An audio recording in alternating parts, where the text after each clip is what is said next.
अगर औरत खूबसूरत होने के साथ साथ शरारती भी हो तो इसे मोहब्बत में ही बुलाकर इश्क हो जाता है, और अगर खुद मोहब्बत का इजहार कर दे तो मर्द की नजरों से गिर जाती है।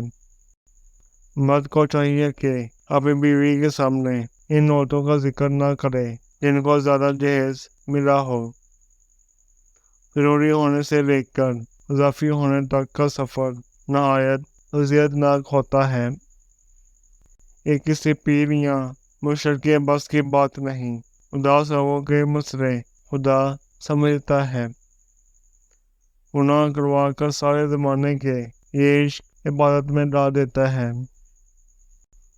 इश्क चीज ही ऐसी है जिसमें जमाने को पहले और खुद को आखिर में पता चलता है। मनपसंद शख्स इंसान की बर्बादी का सबसे बड़ा जरिया होता है। तुम्हें पता है ये मोहब्बत मर्जी से नहीं होती, ये नसीब में लिख दी जाती है, किसी के रिस्क की तरह और किसी के लिए रोग की तरह।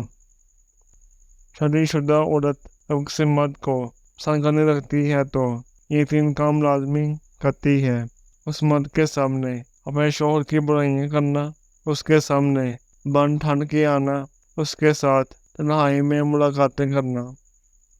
कुछ इम्तिहानात बहुत तवील उम्र के होते हैं, इतने तवील उम्र के इंसान उम्र गुजार देता है, मगर इम्तिहानात ख़त्म होने में नहीं आते।